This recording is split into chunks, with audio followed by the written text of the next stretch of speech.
Zach. What's up, brother? Good to see you. Nice to meet you. Thanks for coming on the podcast. Of course. Go ahead and introduce yourself, please. My name is Zach Porter. That's why I was, I found you. I was like, this is another Zach. I got to look out for this guy, too. Yes, sir. True Grit. My fight name is True Grit, at least at the scrapyard.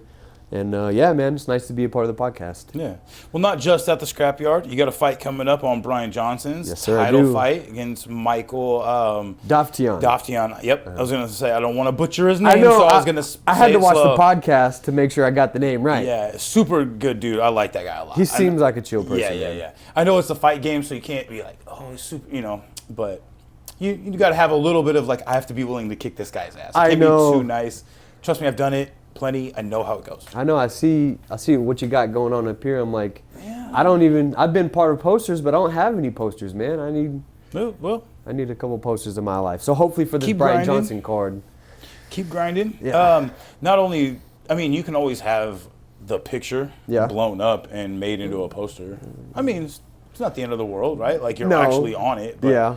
I know there are productions out there that give you, like a nice poster or whatever, your fight poster. Yeah. Some of them charge, if you're part some of it. Don't. Yeah. But it's promotion of promotion, typically. Of course. Yeah, man. But let's go ahead and talk about that for a quick second. You got to fight. Before we talk about that, can I get the shout outs out of the way? Yeah, please Let me get these shout outs out of the way. I'm a carpenter, so I'm not very organized, so I just wrote them down. I wanted to shout out, of course, my wife.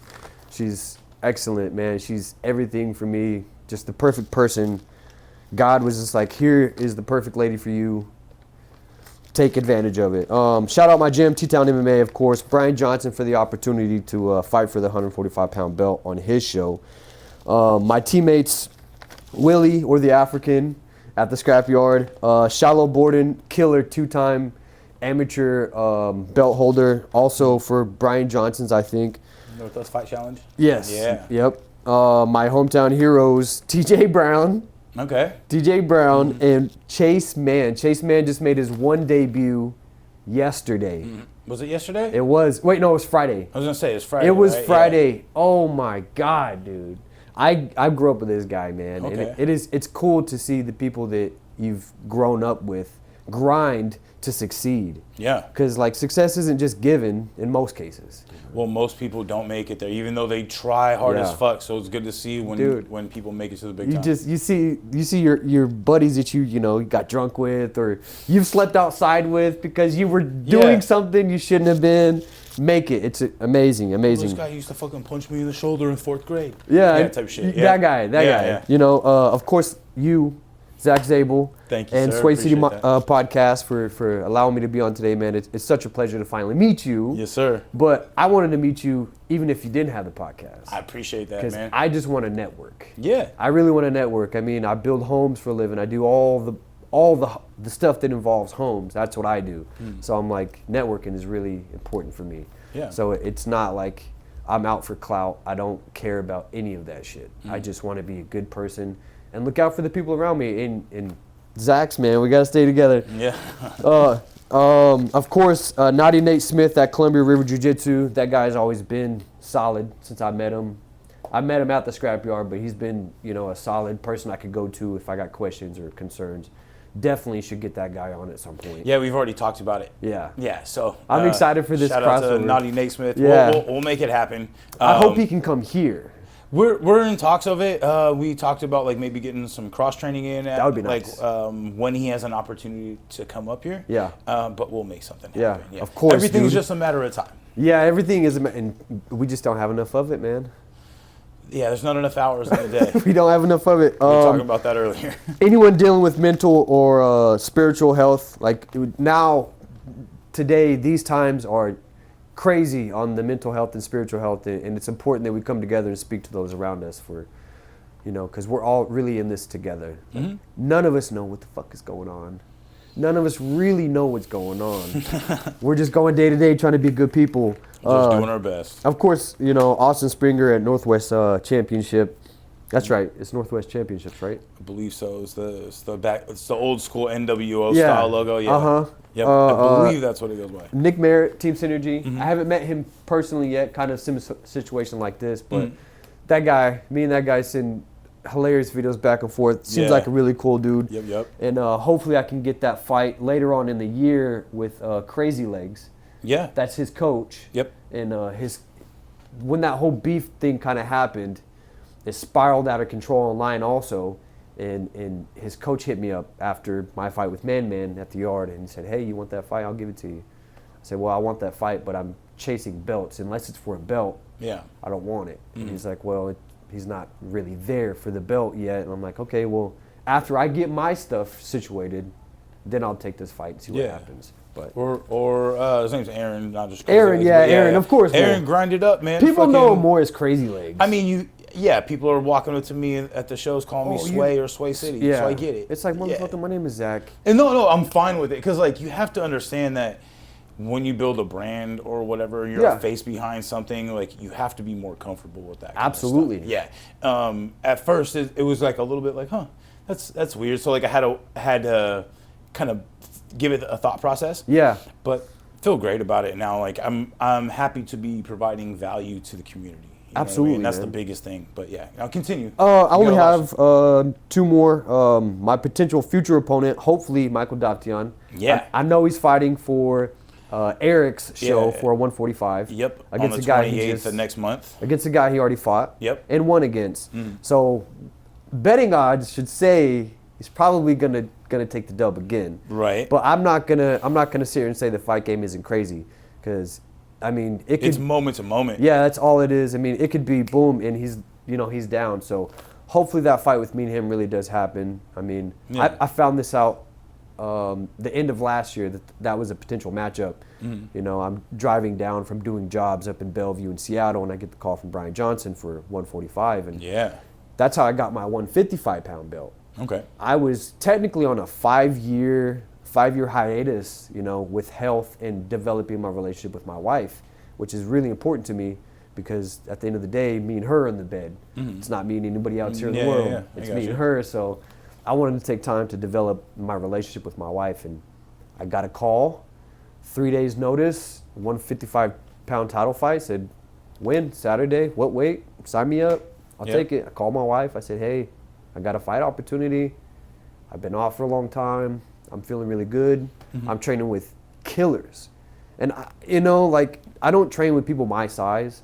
I train with people 200 pounds, 240 pounds. We got a guy in the gym, 300 pounds, just smashing. I'm like, son of a bitch, dude. This has to make me better.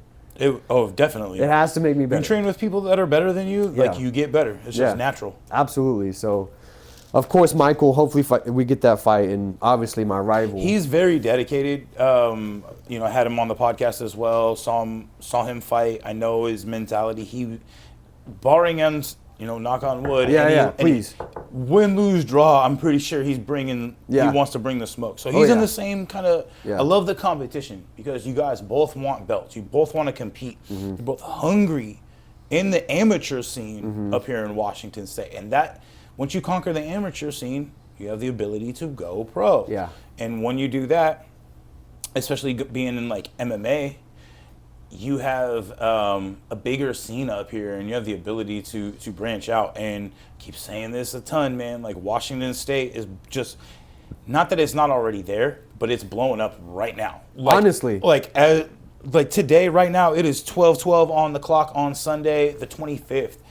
I've been seeing, just in the last month or two, I've been seeing a bunch of other gyms posting more content and quality content. Not that it's not there, now that it's out there on the for the globe to see. Absolutely. Start sending your people to fucking Washington. It's the new hub for the United States, man. It's one of them. Yeah. Las Vegas, Washington State, UFC will be here fucking March. Yep. So that'll be intense. Second event in like 10 years or something? Yeah. Second event. Well, the last one, like, Jeff Hoiby was on here. He's the ref. That was the Seattle one, right? Song Yadong and Henry Cejudo. I was there. Oh, no shit. See, I'm trying to go to this one, but he was telling me it was the biggest Northern America fight night. It's not a numbered UFC. It was the biggest North American fight night that they've ever had. That's crazy. So, huge viewership, and now that they're on Paramount Plus, basically everyone's got access to it. So the viewership should go up. I hope that it's not overly saturated by the time it comes. But the card's not the strongest with the fighters, but it's still a draw. You know, Adesanya, I can't remember the other person who he's competing against. He's going against. It's not Hernandez. Is it Hernandez? I'm fucking terrible with it. There's so many people rotating on the UFC roster. True. It's hard for me to. Joe Pyfer. Is that it? Okay. Yeah, he's fighting Joe Pyfer. Okay. Well, that'll be interesting. Yeah. And I'm trying to go up there now that I got the Relentless Mouth Guards company. I'm trying to go up there and rub some elbows, you know, just see what else we can do. Again, Jeff Hoiby is huge help on that, basically like teaching me. I'm kind of his apprentice. Okay. So I don't know if you ever remember back in the day, you had a company where I don't know how long you've been in the sport, but a long time ago, Jeff did. Like 2017. Okay, so a few years before that, feel like he still had the company, but he did custom mouth guards too, and everybody loved Hoiby it. Did? Jeff Hoiby, yeah. Okay. Custom. I haven't had the pleasure to meet him either. I mean, he's just another huge staple in the community. That's what I hear. A matter of time. I'm pretty sure if you're doing Brian Johnson's fight, he will ref your fight. I heard he's going to be reffing the fight. Yeah, Jeff, man, I'm sure he'll watch this too. So shout out, that's my big dog. Shout out, Jeff. Yeah, man, that guy's a monster. Like he does a lot. He's like. And he flies all over the world, just doesn't tell people. And is he on social media or? Oh yeah, it's Jeff the ref or Jeff Hoiby, but Viking ref on like TikTok. But yeah, awesome dude, helping me get started with the Relentless Mouth Guards. I love that, man. Yeah, so I went out and I spent, you know, a good chunk to make sure that had the top of the line equipment to make the actual mouth guard and pro form themselves. Right. I didn't want to insist on providing a high level value and a premium value to the community without having top of the line equipment. That's why I'm excited to have one, man. Yeah. So I know the prices can be a little bit daunting because nobody's cheap right now on stuff like that. That's true. But I invite you to go on someone like Impact Mouth Guards and look at the fully customized mouth guards. You're going to pay $180 or more. I'm trying to keep, as long as it's not something that's super extravagant on like graphics or something like that, I can keep it nice and simple, or just a few logos, like a gym logo or something like that. I'm trying to get that true grit on the mouth guard. That's what I need. Boom. Right there. You just put simple, very simple, low cost. It's just going to be very, hopefully easy to do, getting impressions. So I am starting impressions starting tomorrow, taking appointments right now. Ooh. Full production will start on, basically January 30. Actually, it'll be February 1st for full production. Okay. We're actually like making That's the mouth next guards Sunday, themselves right? next Sunday. Yep. So a week from today. Yep. And so when they're done, people will be getting the calls like, "Hey, your mouth guard's done." I can pay you right now, right? Well, yeah, you can. Let me get that money to you. You got it. So, and we can actually do the impression right here after the podcast. I'm down. So, impressions, I'm taking appointments for that. It's $50 deposit at the time of impression, and the balance is due when the mouth guard is finished. If you want a mouth guard that has no graphics on it, it'd be $100 flat. Yeah. Again, go out there and shop your prices and stuff, because I don't want to put out a product that's inferior. So it's going to be high quality. I'm going to make sure it fits you properly. I'm going to hand deliver it to you. You're going to put it in and be like, "Oh, it's a little tight right here. Oh, it feels like a fucking hockey puck, dude. I can't do this." And I'm be like, "All right, keep that one for now because I can't do shit with it." Right. And then I will get you another one within a few days type stuff. So I'm going to make sure the quality is there. We're going to back it. So again, it's not going to be hugely discounted, because after doing the material and breakdown and everything, it's not as cheap as things used to be. Of course, and we don't want you to have to put out a cheap product like you said. We're not going to. Yeah. And as the people are growing, we need quality mouth guards locally. Right. So I want to give you the money. Yeah, you know I appreciate what I mean? that. I do, and like I put out a product also, with right. my building, and I don't want people to think that I'm putting out. I'm charging them too much for a terrible quality product. Right. Well, you want to offer a high-level product and a good experience, especially being that everyth's word of mouth at this point. Yep. You're not going to see, like, Relentless Mouth Guards, hopefully one day, but you're going to see it on the UFC fucking... No. But it doesn't have to be. Right. Like, I'm not doing it necessarily for that. That'd be great, but... Sneak into Brian Johnson's. Yeah, well, I want to be everywhere. Actually, Brian Johnson was one of the very first people to support it. He's like, I'm gonna have you out for the gym. Yeah. We're gonna fucking fit the whole gym. I was like, that level of support just fucking makes me melt. I try not to show it. Yeah. I'm like, hold it together. I'm a man. It's so hard though, man. It's because I'm like, I grew up not getting like very much praise. Yeah. And stuff. And so like providing value and having people like express that value and appreciation, it's a little foreign, you know, good, so it feels great. It feels so good, dude. And Jeff was like, bro, you could tell how appreciative you are for everything. You don't have to thank me every time we talk. No, like, you do. I do. Right, and that's how I feel. But I get what he's saying too, because like I grew up with my dad's a drill sergeant, so things were strict. Wow. Like Vietnam era drill sergeant, so full metal jacket. Yeah. Like yeah. Oh God. But at this point, it's a quality, not a burden. Yeah. So, but again, I know the respect thing. I'm gonna make sure it's shown, and I really like the Bruce Lee I can't remember exactly how it's said, but be generous with high level praise. That's something like that. So like be generous with the praise when it's due. So like when I can thank somebody, when I can say like, hey, you're doing a good job, I'm gonna be generous with that. And I try to be, and I'm genuine about it, and I'm passionate enough about what we do that it just kind of comes out. I think that stuff helps build spirit too. Like, because I think as we're navigating our life, we're trying to realize who we are as individuals. And there's so many factors out there that dictate like whether, you know, we're going to end up a piece of shit for the rest of our life. And it's like, it takes learning how to build our spirit properly. And I think praise also does something for our spirit. Like we might not, a lot of us aren't looking for it, right? We're not like, I'm going to go out and be great. Right. So somebody can call me great. No. You know, hey, that guy's great. That's a twisted side of mentality. Yeah. There's the people that covet being seen or like, I'm going to do this. It's a selfish side of things. And it's almost cringe to be around, especially whenever you have high quality people in your life who don't do that stuff. It's like, I'm not out here trying to be the face of some crazy TikTok trend or, you know, and it's like, I just want to be a high quality person to the people around me. And I think the development of spirit is the most important for that. And so I agree, man. I think I'll occasionally get the praise and I'm like, yeah, you're right. It does feel good. Yeah. It feels so good. Well, one thing I wanted to say about, and we talked about this right before the podcast started, but thank you for you said you called yourself a fan. I am a fan. Well, you've been really reposting a lot of stuff in the Pacific Northwest community, and that just helps get more views on everything. Like I see it when you post my stuff or stuff from Synergy from Nick or everything. From everything. And I love that. It really helps. And having a business of your own, you know how far, just adding more eyes on stuff like that, how far that really goes. So, and that's the free things that you can do.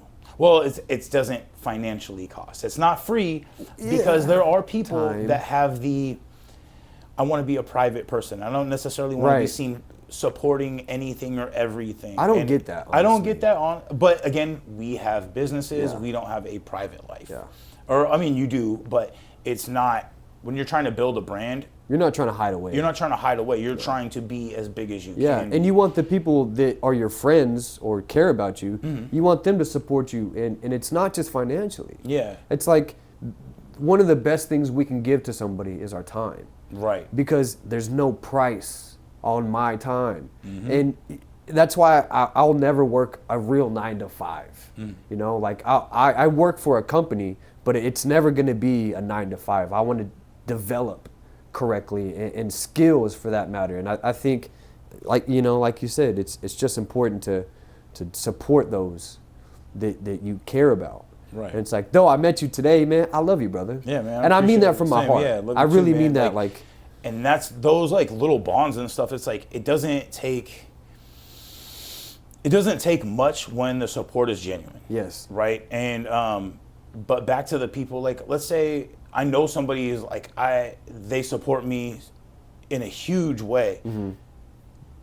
Whether or not they've bought something or paid me for time or have even reshared certain things, those things don't necessarily matter. Yes, they help, but people have to be allowed to support in their own way. True. In a way that they're comfortable being. True. So if you're not comfortable resharing something like that, I don't want to pressure somebody to do that. I agree. And again, let's say they do have a brand, they're a lot of time protecting their brand as well. True. And there's a lot of good and bad that comes with that. But as a coach, I've learned to let people be themselves and build a strong foundation so that they have something to stand on to be themselves. Absolutely.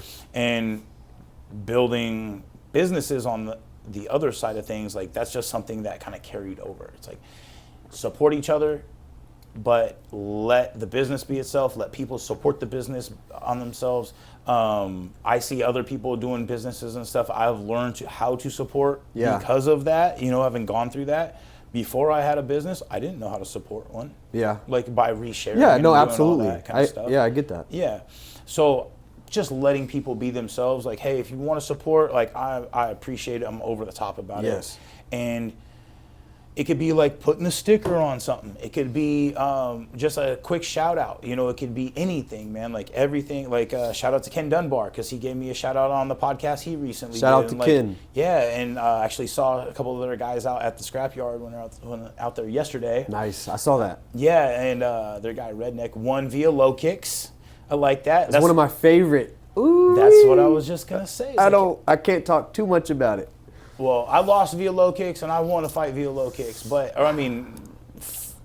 Due to the fact that I dominated with low kicks. Not that he didn't go down. But one of the best things is making somebody quit a fight because the damage has been done so bad to a low kick. You didn't hit him in the reset button. No. You didn't bonk them really hard. You broke them down, literally. You broke them down to the point where their body doesn't operate.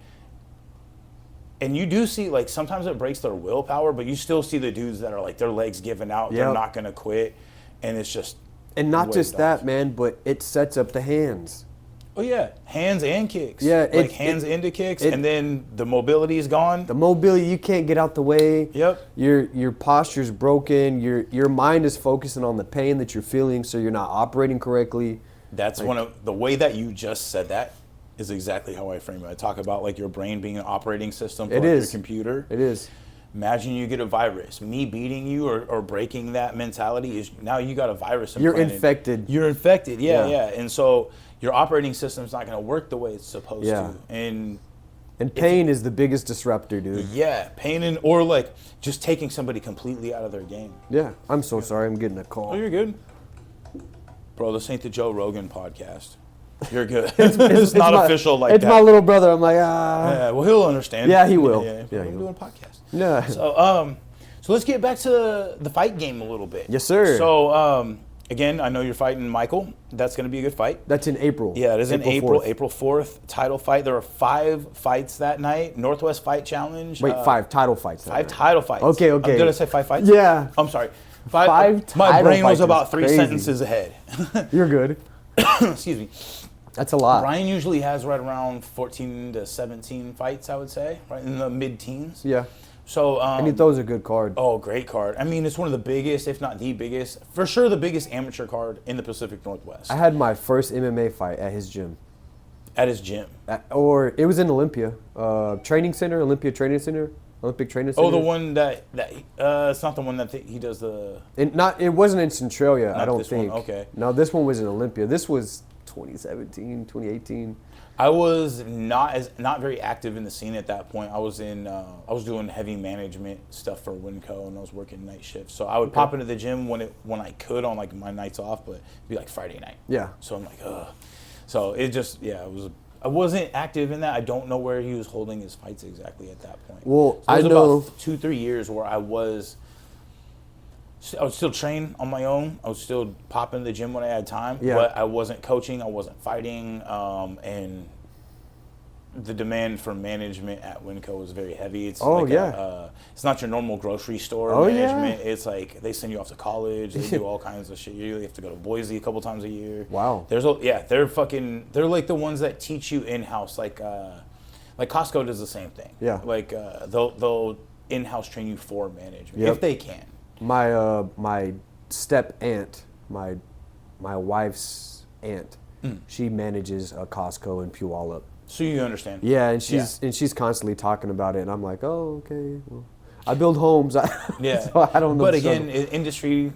It's just all industry stuff. Of course. Yeah. But Brian Johnson's card is down in well, it's in Centralia. Yeah, but those were down in Olympia. That one was the one. My first one was in Olympia. It was at United Training Center, which I think is in UTC. Olympia. Yeah, UTC. That's Eddie Ellis. Is Eddie it and really? Lisa Ellis. Yeah, that was right across the street from Winco at that time. Oh, okay. Well, yeah, because I'd be pulling out of the parking lot, I'd be like, the Ellis's, nice. UFC Ellis's. Yeah.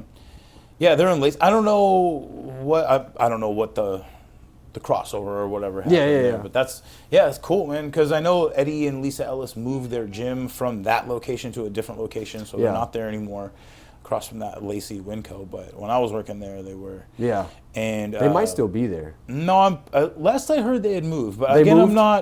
I'm not down there. Yeah. I'm not gonna go check it out necessarily. Yeah, absolutely. I'd love to be out at their gym fitting mouth guards though.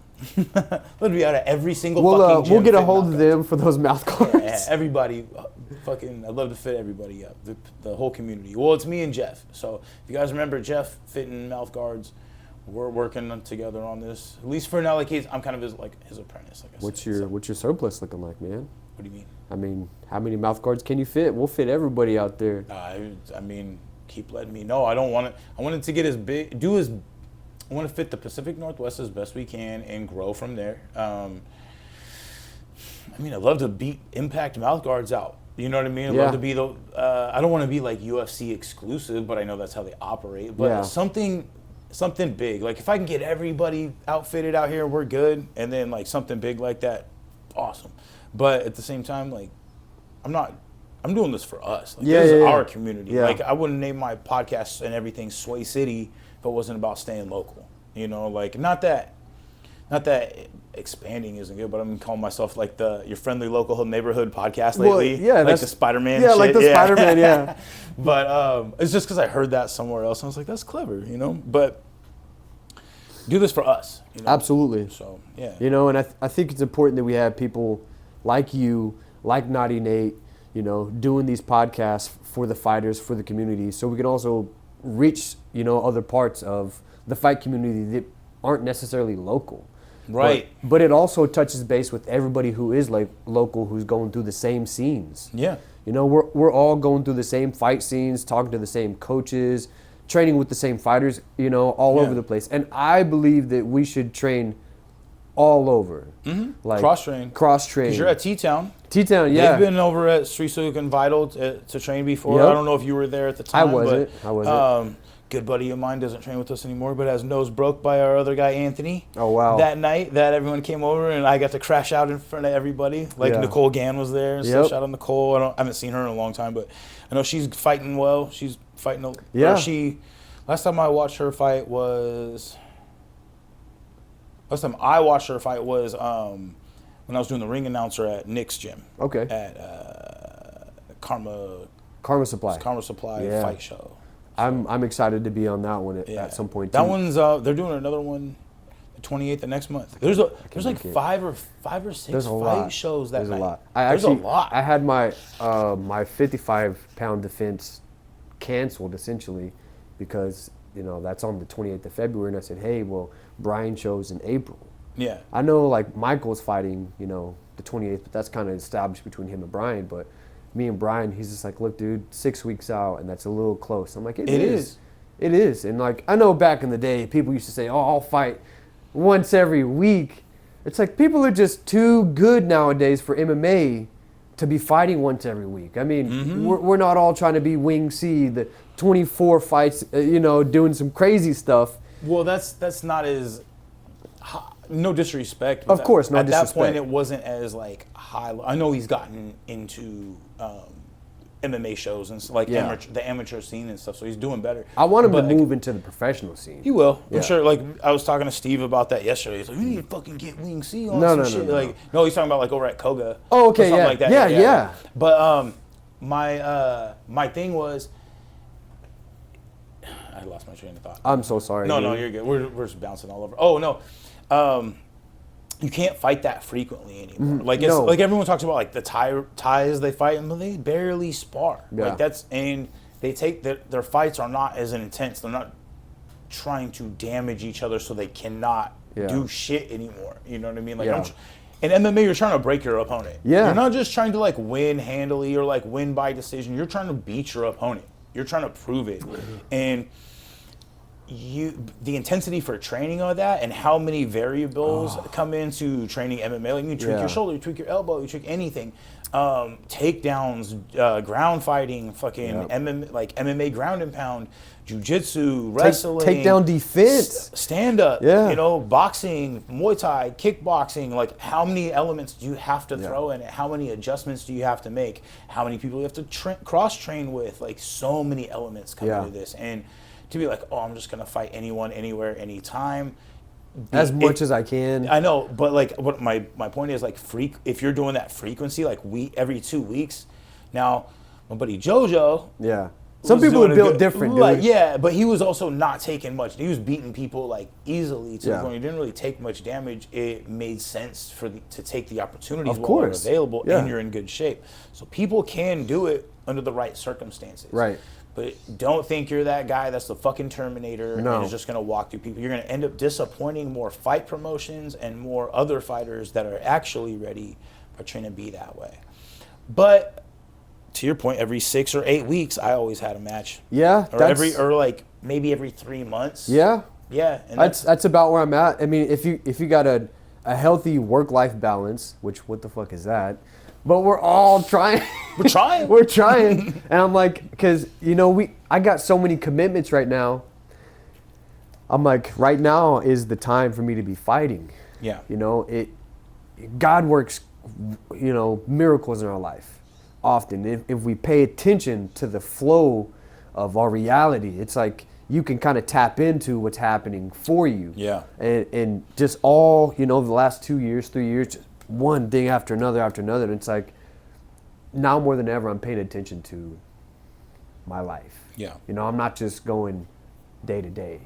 I'm not just going, now I got to wake up and go to work and then come home and then make food and take care of the house. It's whatever. Like now I'm like really paying attention to, as hippie as it always sounds, I don't care. My spirit, your spirit is everything, and the cultivation of it is everything. And I think fighting plays right into it. Yeah. Like people who don't fight. Mind, body, spirit. Exactly. Mind, body, spirit. But people who don't fight, I can't really relate with. It becomes a little different because you've committed your life to something and your lifestyle to something that is so heavily important in everything you do. Because like we're getting back to the MMA thing or the fighting thing, so many things could go wrong. Oh yeah. So anything that is in your control, you have to control it, which is like the things that you eat, the fucking things that you think. Right here. Yep. Just right here. And so I always say, like, one of my favorite quotes was by this guy, Jim Rohn, stand guard at the door of your mind. Oh, I love that. And what you do is, it's like putting things in your body. Like, you can have a soda, but what is that? But that's, wasn't that kombucha? This kombucha, this is some of the best shit you can put in your body. But what I'm saying is, like, let's imagine that was a Coca-Cola. Couldn't do it. But again, you made a conscious decision here. Absolutely. And once those conscious decisions just kind of become the normal, now you're just like, all right, boom. Like I'm drinking water, you're drinking kombucha, nobody's drinking soda. Yeah. I haven't had a soda in years. But when you do, you're like, oh, this tastes good, but you know it's bad. Yeah. You know it. Yeah. You know it in your heart. And other people that don't quite commit themselves to something like that, to something that's like bigger than themselves, bigger than a temptation or whatever. Well, like comfort feels good, man. Of course, but it's a trap. It is a trap. It's a trap. Like you're gonna screw yourself out of good opportunities. Yeah. First, it's a physical trap. Yeah. First it's a physical trap. Then it becomes like a literal spiritual trap. Yeah. And then you're just unfolding the days of your life trapped in a system that you've kind of created for yourself. Exactly. It seems like a lot of people try to get away from the pain of life. It's like some of the greatest lessons you have in life are past the door of pain. First you got to endure some crazy, like a kid, like having a baby. I'll never understand it, but I was there every second of the moment my baby was being born. I was there. I was tapped in, because when you care about somebody, you want to be there as much as possible. For sure. And like, I love my wife so much, man. She is the pinnacle of my life. It's all these great things I have in my life have happened shortly after we united in spirit.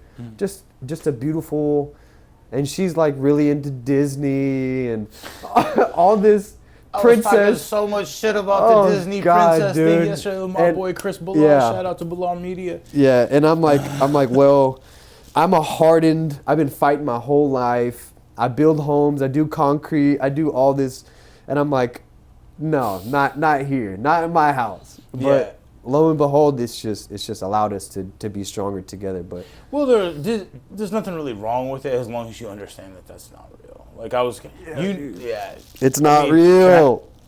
Can I say some stuff on here? Will she watch it and I'll fucking? She might. It's all right. You're all right. Ruin some shit. No. You're good because the old grim fairy tales and shit. Yes. Like they are grim. They're grim for a reason They're too. Fucked up. Disney was just like, oh, this is what a fairy tale is now.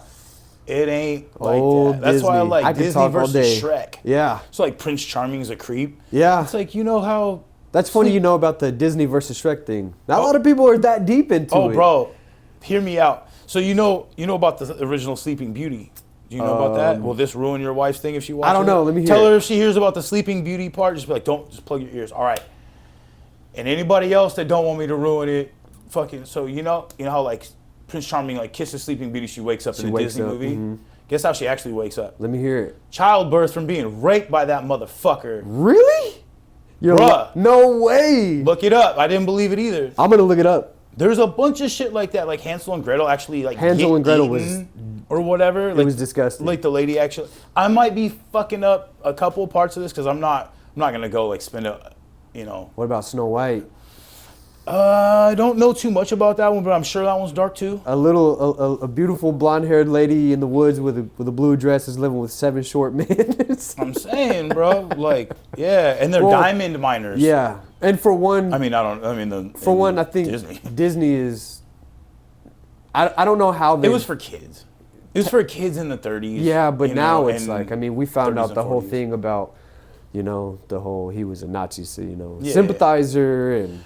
Well, here's the thing about Shrek, is because it's super anti. That's why, like in the very beginning of the very first Shrek, he's taking a shit in the fucking outhouse, and he's like, oh, he fucking went up to the tallest tower and fucking gave her love's first kiss. He's like, what a load of shit, and then the toilet flushes, and then it's like. The whole series is like they sit there and they just rip these fucking things apart. So like there's the theory of Donkey. You know who Donkey is? Oh, yeah. About how, do you know about, like, that's supposed to be Pinocchio's fucking... father? No, he's like the hood kid that gets Pinocchio in trouble or whatever. I didn't know about that. Yeah, so he's like... You're in it? Yeah, bro. I mean, because he looks just like him, and then he gets sent off to this old lady that fucking whoops him or whatever. I kind of heard a backstory about that. Old lady is selling this donkey that can talk. Fucking, it's like... So again, like, you can't... Being that it's DreamWorks or whatever at the time, like they can't actually be like, this is us saying fuck you to this. Yeah. But they can sit there and be like, you could fucking see. And Shrek was one of the first ones where they're like, it's not, the storyline isn't based off some super handsome guy, some beautiful, like Tangled, shit like that. Like they're like, what is the ugliest thing we could do? I love that. And I heard about the Lord Farquaad, and they were like, the writer was having issues with I forget who it was, the originator of the story or something was having issues, and he's like, well, the guy who's like my boss is a little fuckwad. Yeah. And so that's where Lord Farquaad was coming from. I was like, smart, man. And it's a kid's movie. I just remember hearing that about this was about my boss. He's a fuckhead or whatever. So he's a fuckwad. They're making fun of him. Yeah. Yeah, and he's a little fuckwad. Yeah, exactly. And so the fucking big tower, and then I think he's compensating for something. So they're just they have good writers at that time, and they just ripped it apart. So. But yeah, like I don't know why we got on. Oh, it's because I was saying my wife was like, Disney. Disney. She was really big into Disney, and I'm just like this hardened. Man, I hitchhiked across the United States twice. Twice with just a backpack and a guitar. You got into some shit doing that. I got stories for days, man. I'm sure. I got stories for days. Like we'll have to just sit. Did you start here? Like no, how did that happen? So I left my mom's house in Arkansas. Okay. And I kind of was just like, I was in and out of jail, just a troubled kid. Yeah. I had a couple rehab stints. My brother died in my hands at 12. Oh, damn. And he was 14. And it just changed my life, man. Like, yeah, I'd say. And it would change you. And I went down a very dark, deep valley in my life early on before adulthood. And it forced me to grow up early. You know, so I was like very like on my own, self-reliant. I was doing all this stuff by myself because there was nobody I could really talk to about this stuff. Yeah. Like, you know, you're losing yourself after having lost, you know, your closest and pretty much at the time only brother, because my little brother's, you know, he's special needs, so he's not really, you know, available. Yeah. But I lost him, and it just drove me to live and be alive. You know, and then it drove me to wanting to connect with people. And so I learned how to work jobs and do odd ends and learn about people's stories, man. And I started in Arkansas, made my way all the way up to Cali. You know, I put myself through college in Texas. Crazy stories for Texas, dude. Some of the wildest times of my life in Texas. Okay. Hardest moments of my life.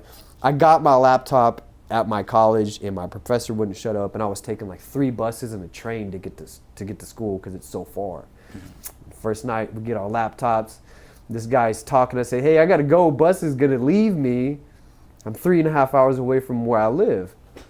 Got left. Had to sleep outside. All I had was a backpack and a laptop. And I'm like, dude, I didn't have a good college experience. Damn. And I'm like, okay, you know, I'm doing my homework on the train and buses between work and going home.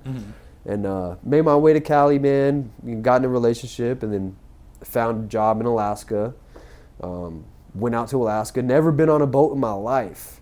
And went out and worked on a boat in the Bering Sea, dude. No shit. And did a crabbing. Crabbing. Okay. So first it was salmon. Right. And then it rolled. Salmon I hear a lot. And then they were like, all right, we got done with salmon season, and I was a grader, which is, you know, you're looking at the quality of the fish and grading it.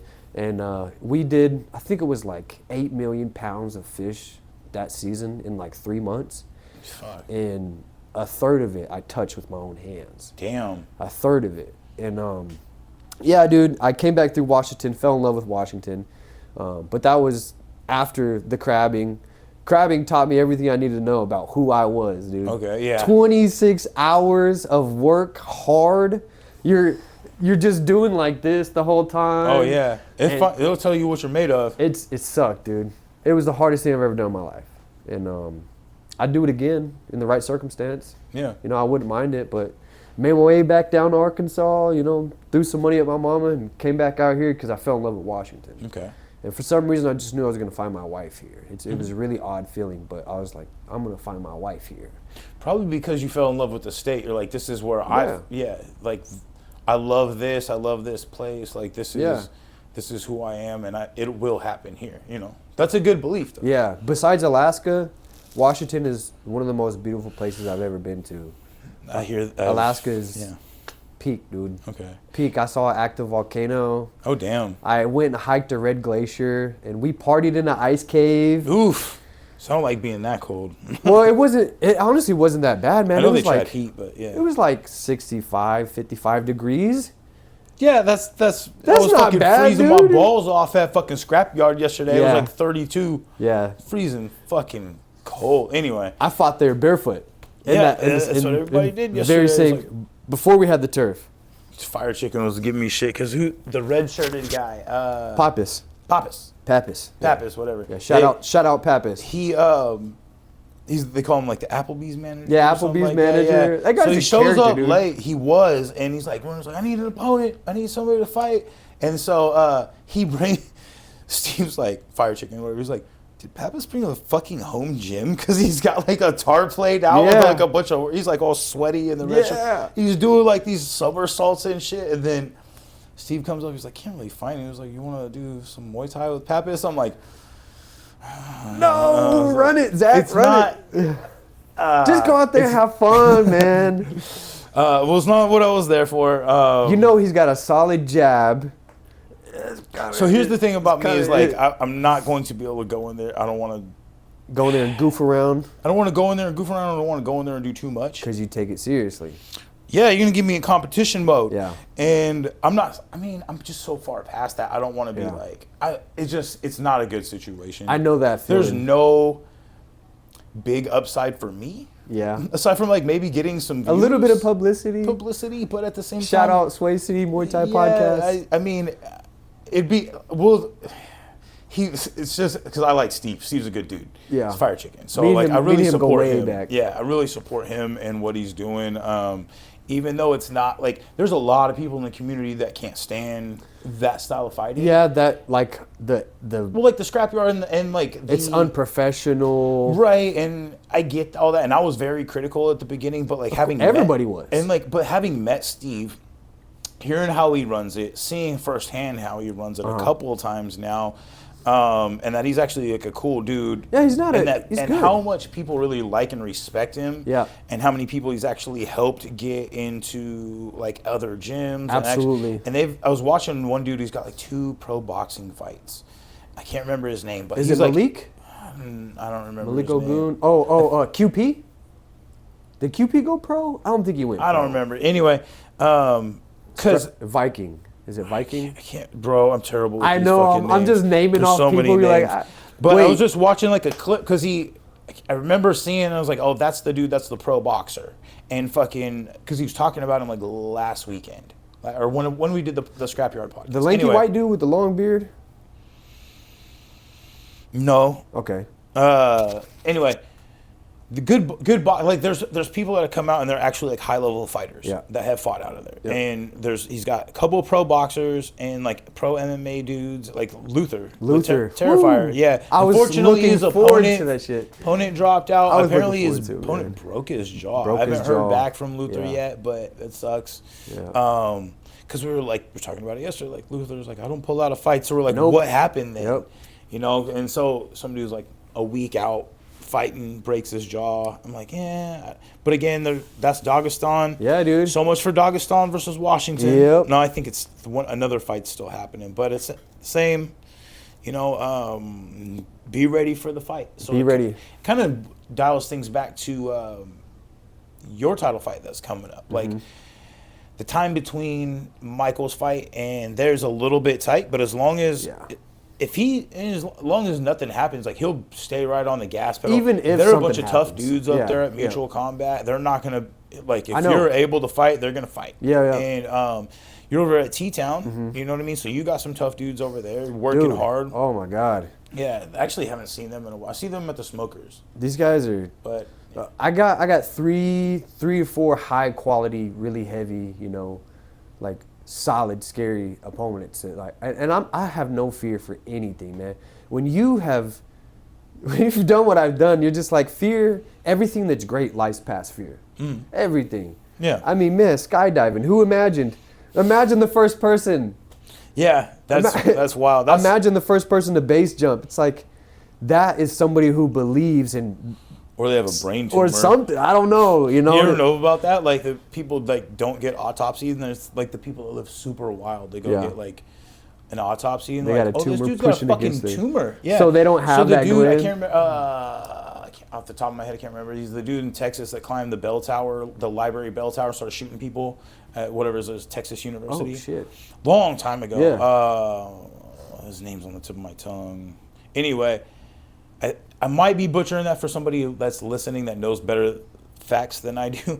But if I'm talking about the right guy, he wrote a letter saying like, my thoughts are off, something's wrong, do an autopsy on me or whatever. And then some shit happened. And they did an autopsy and had a fucking tumor pushing against his brain. So he had no fear. Oh, but again, like you never fucking know. Yeah. But then you hear about people like they get in a car accident and hit their head, and all of a sudden They're speaking a different Chinese. fucking person. Yeah. Exactly. So, Waking up from a coma, they're speaking fluent Russian. Yeah, you're like, who is this? You know what, man? That Shit's really weird. that tells me that we're all more connected than we think. I don't know if any of us really know what's going on, but what I do know is like I'm not any different than you. Right. I'm not any different than anybody, and I'm damn sure not better than anybody. I like that. And like I'll never be, high and mighty and nose up in the air ever. And maybe it's because I come from very humble beginnings. Like, well, and being what you've gone through and stuff like that, and having to learn what you've gone through, it really sets the tone for not overestimating a situation. Because like the thing with your brother, fucking things like that, man, those keep you fucking grounded. Like the people, I haven't been through anything that traumatic necessarily, but everybody's got a level of trauma. Yeah. And everyone's trying to overcome a level of trauma. Yeah. And once you start to have that, like, not bulletproof, but this confidence that like I can take on whatever life throws at me. I could do anything. Right. And some people deal with overconfidence. Well, I can do anything but be tall. Well, right. Well, that's not like you're capable of doing just about anything, but you're not capable of doing anything that's outside of your physical limitations. But keeping yourself grounded, though, I think is very important. Yeah, and man. Usually the people don't get cocky when they've gone through a lot of adversity. They know how quickly the tables can turn. Boom. Yep. And, like that. We've all got our story. And the people that haven't had to overcome much, you see maybe that they have demons to overcome, but they may be falsifying the fact that they haven't overcome it through false confidence. Or that false confidence. And or that young man's bravado. Oh my God! Everybody. Dude. And here's the thing. 17 years old. You can't tell me shit. 17 to 25. Yeah. 15 to 25. Like young man. Like I know where you're at. And. Only because we've been there. And so, but we've all heard that growing up. When we were there, you can't somebody tell me that. would tell us that. Yeah. But we don't have that fucking extra umpteen years of perspective to be like, they were right. They were right. They were right, bro. And the best thing I can tell you is just assume they're right. Mm-hmm. But when I was at that age, I wasn't going to assume it. Nope. I was just right. Dude, you ain't right, I'm right. I live my life. I made it to Alaska, right? Never been on a boat. I mean, this boat's 400 feet long, 50, 60 feet wide. Right. It's got cranes on top of it. Yeah. It's fucking huge. That's major. Never been to a boat, was out there 2 months, was helping manage the boat. Yeah. Just because of my work ethic. And I apply that same work ethic to every area of my life. Mm-hmm. Whether it's sharing content, reaching out and saying, hey, like with Austin Springer show, I saw somebody post something, they needed a 155er. I said, well, fuck, let me check my weight. I went in there, jumped on the scale, 156. All right, let me hit him up. Let me just hit him up. Yeah. And say, hey, I'm gonna put my name in the mix. Here's my information, and I'm working. Yeah. I'm doing full-time jobs, restoration while I'm doing this. And I'm like, hold on, let me set up this containment and knock off this entire area, and then I'll submit my stuff to you. And it's like, there was a title fight opportunity there that was hopefully in the works. Mm. And I'm just trying to be open to every possibility, because it's hard taking fighting and doing it as a job. Yeah. Because it's a terrible job. It doesn't pay well. Until you're pro, it doesn't pay at all. Exactly. So you could have sponsorships. Yeah, unless you have sponsorships, which only pays for what? Supplies, gas. I mean, it doesn't pay much. People membership. Think sponsorships are like, yay, I'm golden. It's like, no. Gear. Yeah, or a lot of it's like, oh, I'm going to give you fucking...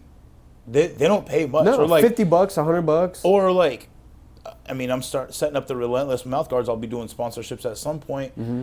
It's going to have to, because of the cost and everything, it's going to have to stay with pros at first. And there will be, at some point I'll be doing amateurs as well, but there'll be like a 50% off kind of thing. And so a lot of companies, that's how they have to offer it. It's like, I can't fully just give you everything, but I can give you a discount. You're still in the red. Yeah. You're still having to pay as a fighter. Like, I never was paid for a fight. I never went pro, or never got paid for a pro fight, I should say. Yeah. And you operate in the red. Even when you get sponsors, it's never enough. Like thousands of dollars of gym dues and fucking gear. God tell me. And fucking gas to get to the fucking place. There, I'm gonna go to these fights because it's part of what I do now. And it's like that. The fucking ticket prices didn't get no cheaper. No, dude. $50 and up, pretty much everywhere. Shout out to Brian Johnson. Keeps it 45. Absolutely, 45, and I think 75 for VIP. Which still is really good. It is. Anything under $100, And they're fucking the Brian Johnson show is a good show, man. That's a fucking 3,000 people there. I heard. One of the, I think he was saying 25 plus years of running that promotion. He's been at it very long. Consistently, yeah. And his longtime friend, Scott Bean, I don't know if you know Scott Bean. That's where me and Steve kind of started out. Okay. Was at Scott Bean's gym. That's actually how I know Steve was from the gym. And that's how Scrapyard kind of became a thing. Okay. We're just training in the gym one time, and he's like, hey, I'm thinking about going out to Virginia to go fight at Street Beefs. Cool, dude, you should do that shit. We're punching each other and kicking each other, and He goes out, has a fight, comes back, he says, hey, man, I talked to him. I think I want to start an organization here. So sign me up. Okay. So Scrapyard was made January 18th, 2019. I was part of the Scrapyard organization January 19th, 2019. One day. Damn. I was there when it was getting cooked up. I like that. I didn't have my hands in the mix for like Steve does. You're there to witness. Yeah, right? Steve does so much, man. Yeah, he does. He's an ambassador to a brand. Well, he's really business savvy. Yeah, now. Yeah. In the beginning, it was like more. Well, you have to grow. Of course. Yeah. And you got to lose a lot. Fuck. And you just got to chalk those up. We were talking about that on the podcast about like eating losses because you know it's going to happen. Yep, it's going to pay off. And also like you can't not do this based on the fact that you're going to lose. Like it's like fighting. Yep. You're going to lose. You just got to do it. You just got to do it. Yep. And you can't let one loss define you. And that's business too. Absolutely. And so like people are like, oh, I see people get jaded. You know what I mean? On like business losses or like don't want to work with certain people. And it's like, you know what? You're going to lose sooner or later. Sometimes you lose against a fight against somebody and you end up working together later. Like you never fucking know. So those, like I said, covet relationships over finances, things like that. But yeah, man, like business, like back to Steve, sometimes it'll jade you a little bit. Yeah. But he doesn't, he and I were talking about it. It's like, it's not worth even getting jaded by because now you're going to operate differently. You're going to be like, oh, I got screwed over once. And now what if this happens again? Mm-hmm. But what I do like about Steve is like, he's cautious about like certain things. So he's like, I got a lot of moving parts. A lot of people are in his ear wanting something. Everybody's like, yo, let me be part of this. You know, let me be part of this. They see the views. They see do. That shit. Now in like the last 2-3 years, you know, it really blew up. But in the beginning, I was the first knockout of the yard. I was the first person to have 2 fights at the yard. Our gym was one of the first gyms to come help start the yard. And that was in the dirt and bungee cords. We were talking about that yesterday with Deacon Hicks, I think was his name. Yeah, he's like, It's come so far, dude. Yeah. And people now see the value. But Steve and the original people in the beginning saw that in the beginning. They're like, there's no other place doing it like that. Well, they're building a brand. And when you can have the long-term vision, I totally get it. Yeah. And that's... So you got to respect it. Yeah. And it's just another avenue of business. And I was critical a lot at first. And I'm like, you know... It's easy to be, too. It's easy. Well, and again, so let me tell you, since Crazy Legs was, you know, the whole subject of earlier, he actually trained at our gym. So Crazy Legs. So, I mean, people be who they want, right? But so he trained at our gym for a brief period, and I've told this story before. So I'm walking in to hold pads for some of our fighters. I got some fights coming up on, like, I don't know if it could have been Redemption or Brian Johnson, or some competition fights coming, higher level ones. And I walk in the gym, there's some guy trainer in a Grinch onesie in a Muay Thai gym, and I'm like, he's a character, dude. I'm like, what the fuck Who is this going guy? on? And so I'm like, I don't got time for this shit. And so I just go, and I didn't, you know, I got like 5 fighters I got to hold pads for tonight or something. It was brutal. So I went straight to it, and then after, he kept doing it for a couple of weeks. And eventually I was like, what's up, man? He's like, I'm just trying to be myself, you know? And I'm like, I get that. Respect. I get that, but like, also, don't be a spectacle in here. Come here for the training. Don't be a spectacle. Don't be the person that's looking for attention inside of here. Even if you're looking, you know, there's different places to look for your attention. You can get the wrong kind of attention in here. And he did, but it's an attribute to he is tougher than we expected. Of course. Because when the whole gym's like, oh, you want to wear that fucking Grinch onesie to I'm gonna sparring? beat you. We're going to fucking put it to you. And then they find out Crazy Legs is kind of good. Well, he's okay. And I mean, no disrespect. Yeah, or no anything. disrespect. Like, it was. Well, just a little for me because I want to smash this guy, dude. I know, and that's what I'm not trying to like. I like having multiple opponents. Like I had Malik and Johnson on. They were opponents at one point. Like they were back to back or had podcasts back. Malik's the 50 fiber, right? Yeah. Out of Synergy. Yep. So.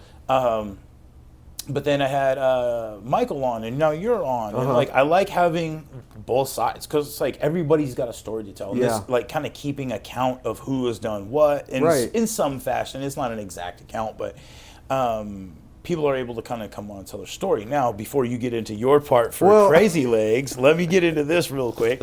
So he branches out and he goes off after that whole situation. He adapted, started wearing just normal clothes to the gym. God. But again, learning curve. Yeah. I had never heard of Street Beast before that. Before meeting Crazy Legs? Yeah, Scrapyard, Street Beast. I had never even heard of it. Surprising. Well, I mean, I think maybe like I had seen something, but none of it was on my radar. I wasn't paying attention. And so that was my introduction to it, is like, you're in my gym. And you're in a Grinch onesie. And so now, backtracking, I'm like, this is what you do. And then he asked to corner at one point, and I'm like, I'm not available, first of all. Second of all, he asked you to corner him? Yeah, and I don't know if it was but again, our gym, we operate under Crew Jones and myself. We fight team manage, so we're helping to get the fights. We don't have our fighters go out and source their own, and that's kind of how he was operating. Yeah. And because, again, like, how can I protect you as a fighter if you're in, like, a real situation? This dude could be lying. He's got fucking 400 fights in Thailand, but he's 0-1 at the scrapyard or whatever. You can't do that. You have to do your due diligence. And shout out to Steve. I know he does that kind of stuff. Mm-hmm. But it's gotten better throughout the years. Yeah. And there's a few mismatches, but it's going to happen. Especially we were talking about that yesterday, at beginner level. Yeah. There's a lot of mismatches because there's no true scale. To keep track of who is exactly this good. Yeah. And again, it comes down to brief moments of who's better in that moment. Yeah. Who's better fighter. I've lost fights or at least one specific one that comes to mind, to a guy who was not better than me. Yeah. Had my team pissed off at me because I lost to a guy that was not better than me. Yeah. And I'm like, not that they would, but it kind of pissed me off. I'm like, you better not be saying like, this is a fucking easy fight, because I don't take easy fights. Yeah, well, obviously if I lost, it wasn't an easy fight, but yeah. Right. But just back to the scrapyard, that's how I was introduced to it. So it definitely had a negative connotation for me. And of course. Again, like your point, it's easy to see that. But after like talking with Steve, that's what fucking got me to change. That's why perspective is everything. Everything. And he's a good dude. But coming out there a couple times, and I'm like, so the first time I was out there, I saw multiple people from the Pacific Northwest fight community. Yeah. Like high-level fighters and stuff. And so it's going to work its way in. It's not trying to be Northwest Fight Challenge like Brian Johnson. Yep.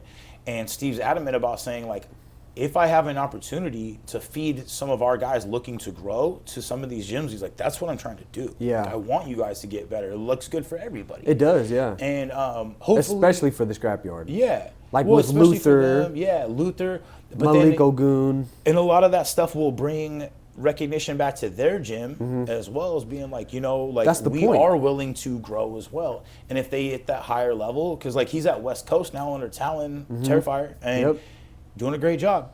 Unfortunately his fight dropped out, but it is what it is. I was looking forward to that shit, man. I'll be there. I don't know if it helped watch. I saw his last fight.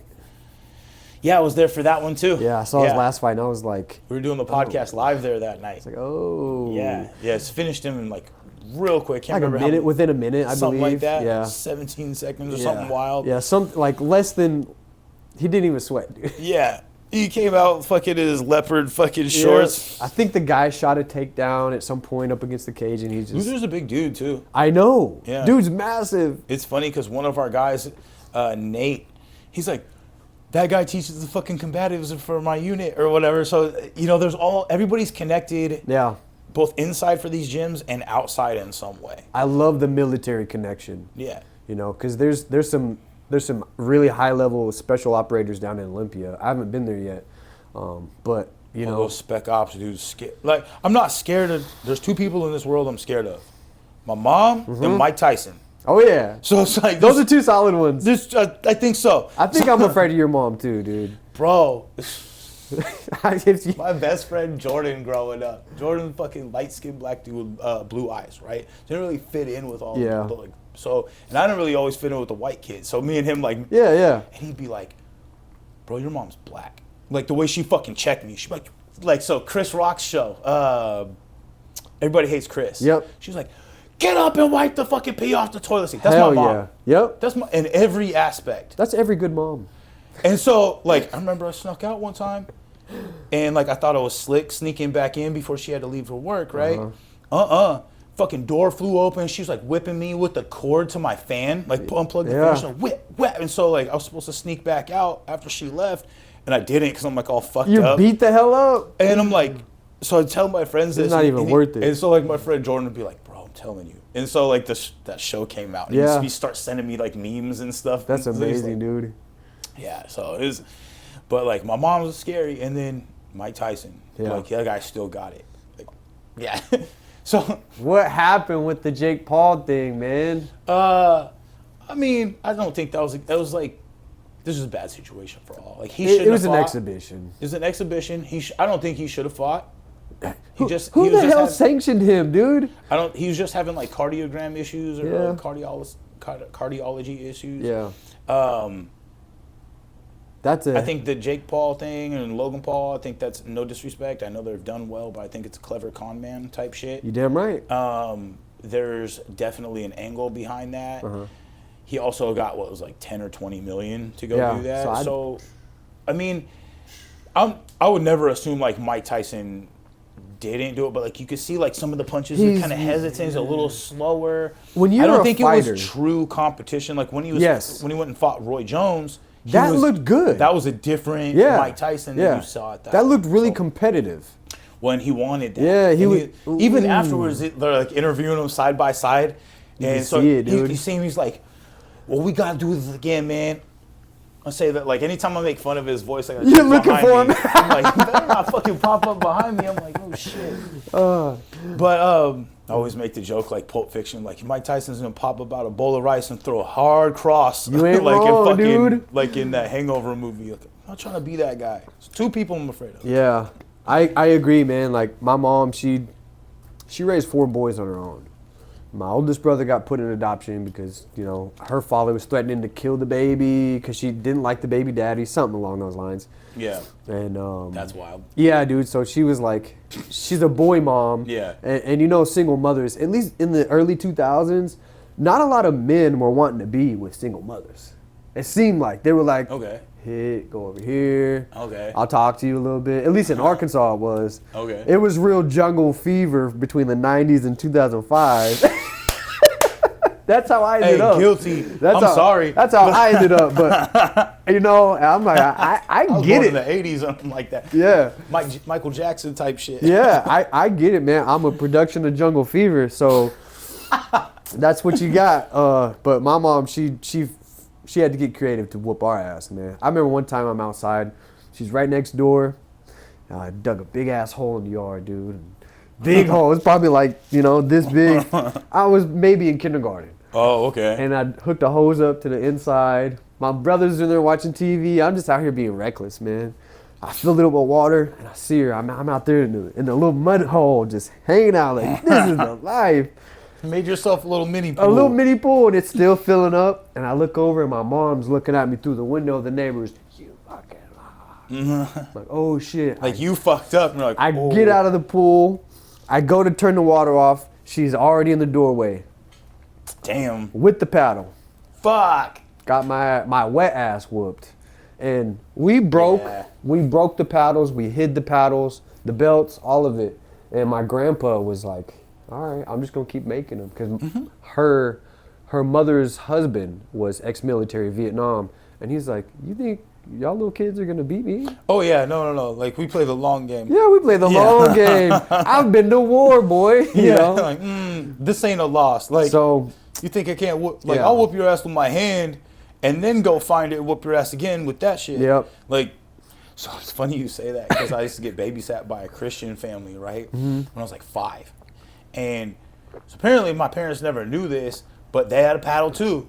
And I was like I've always been the misfit, the outcast until I found fighting. Yeah. But man, would I get my ass whooped by these Christian families. Yeah. Like we grew up Christian too. That's bro, it was like, it's okay because it's under God's rule. Like, you were whooping my ass. That was child abuse with a fucking paddle to the point where I remember putting rocks in my fucking little skivvies, trying to break it. I'll put books and they'd be like, what the fuck? Yeah, exactly. Then you get the what the fuck reaction, you get your ass whooped again. Even harder, too. Yep. You thought you were clever, huh? And we grew up, so in the Bible Belt, at least in Arkansas, I don't know if you guys had corporal punishment up here when you were at school. No. You never got paddled by a principal? Nope. Didn't happen up here. I got my ass whooped up until I was 12, dude. That's why so that's how my grandma is with my mom, bro. That's why my mom is her. It's not right, man. I would get in trouble at school, being a class clown and a little hoodlum. Go to the principal. Principal will whoop my ass. Call my mama. My mama will come up there and whoop my ass in front of him to show, hey, I'm also whooping his ass too. You don't gotta call nobody and say there's neglect or something at home. And then I'll go home and get the ass whooping for real. And I'm like, I need to stop fucking up, man. Yeah, when you get a double ass whooping across the board, it's like, why am I getting multiple ass whoopings? I think this is a me problem. Yeah, it is a me problem, dude. Like, I'm causing a lot of issues because I get it now. Because think about it as an adult. Now everybody's got to stop what they're doing to fucking put out a fire, to address this sort of thing. It's just like management. Like, you have to stop growing the business to go stop it from fucking failing. You know, but a person's the same kind of way. Like, they're trying to make sure that you're right. Yeah. Think about how many people we come across in just every day-to-day life that operate on not an even keel, not with that understanding that they have to be self-accountable and stuff like that. Yeah, repercussions are they're important.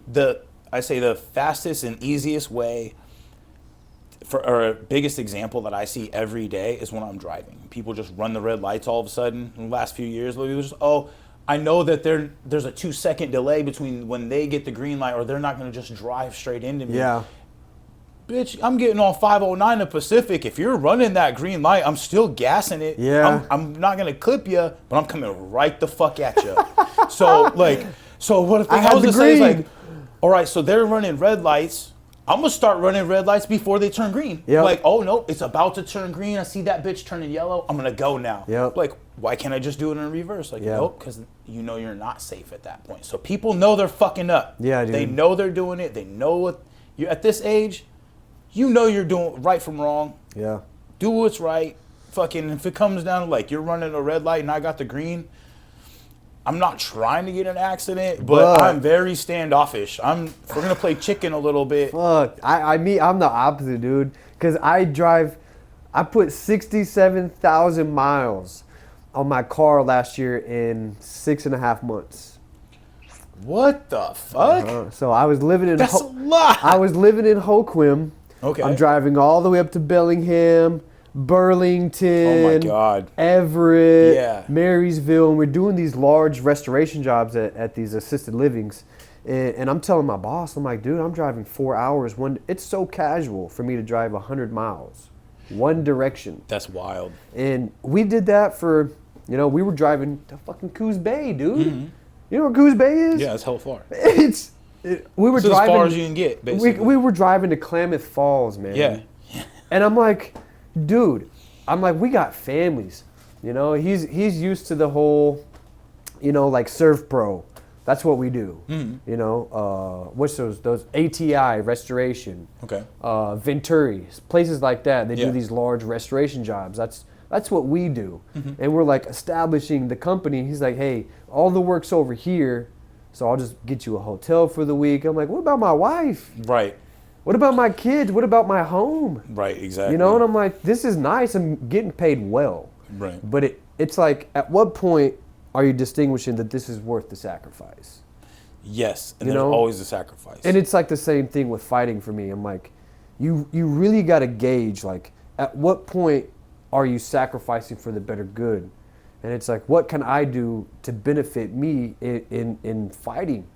And it's a constant, it seems like a constant power struggle, where you're like, I'll fight, 4 times in 7 months and then take 2 years off, or because that's just where you're at in your life. Or it's like you're fighting 2 amateur times, your first 2 fights, and then you're going pro.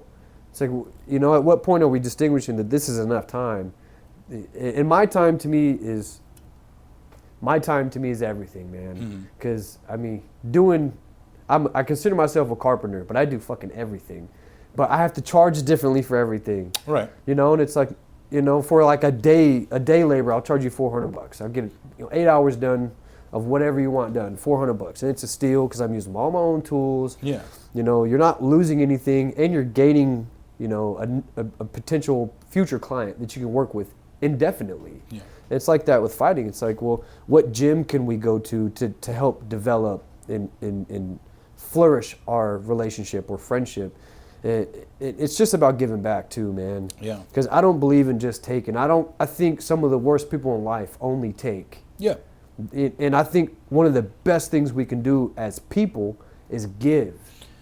I think it's natural to want to give, and the people that are only takers, they know eventually that they're out there, and it becomes not just being a taker, but somebody who takes advantage. Yep.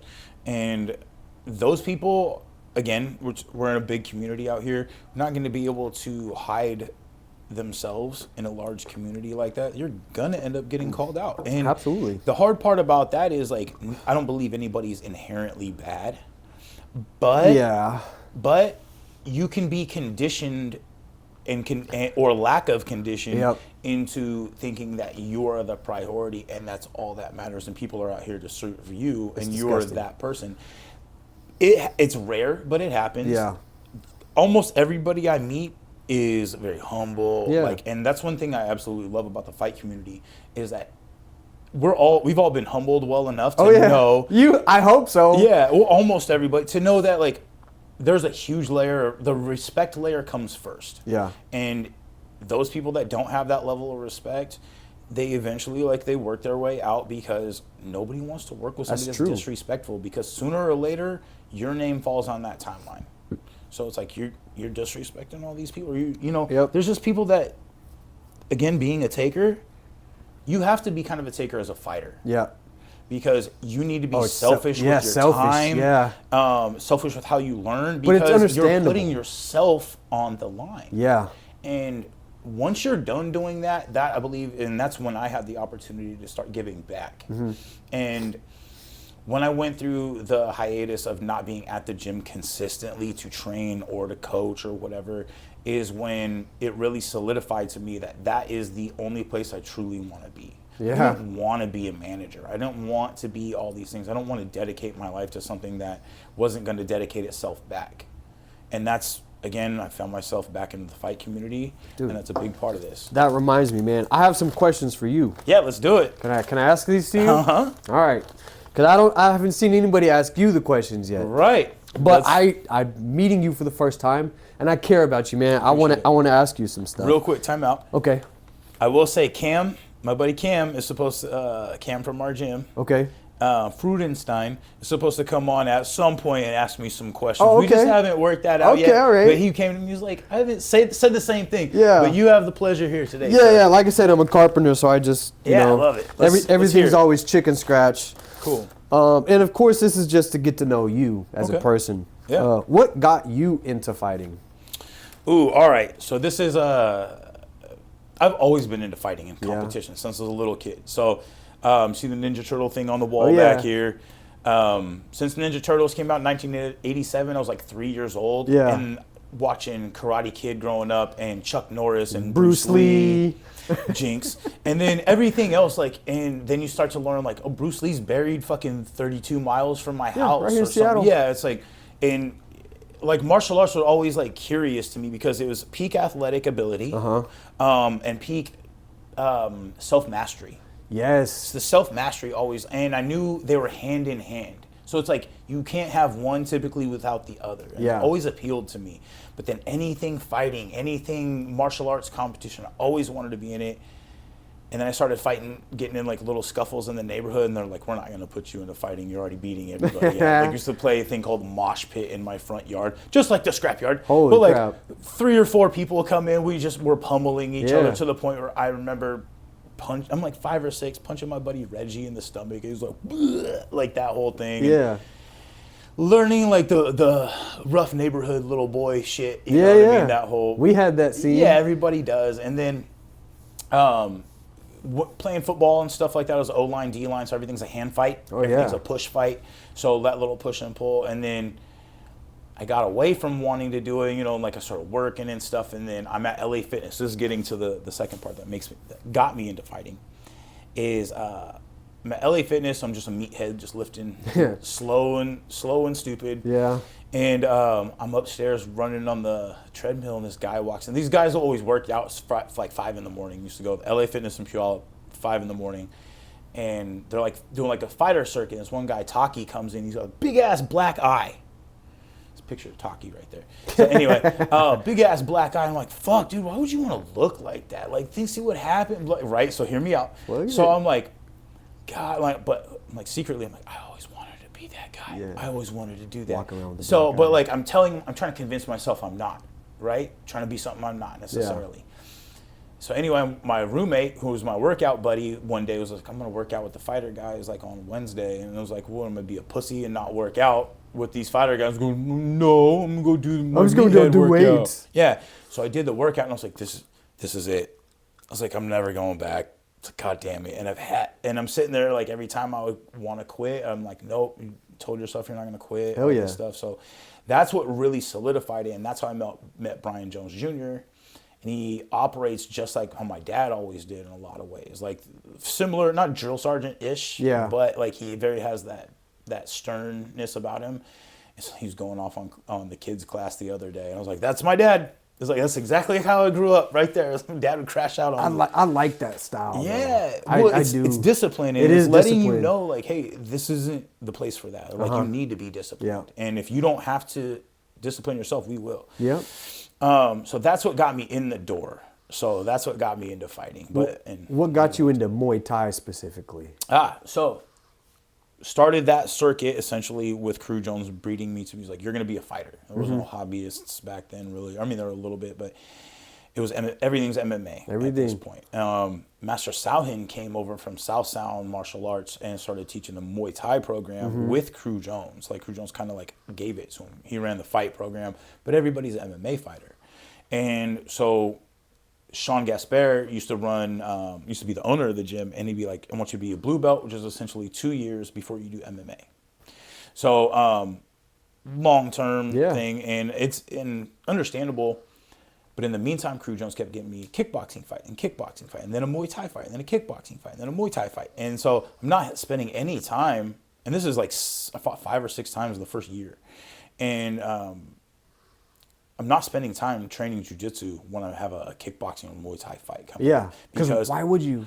I'm potentially going to get my brains kicked out because I didn't take one day here. Like that's how seriously I took it. And before I knew it, fucking had like a couple years experience doing kickboxing, Muay Thai, became a specialist more. Nice. And when I would end up going and training jiu-jitsu, I'd hurt myself, joint manipulation and all that kind of stuff. It was just different.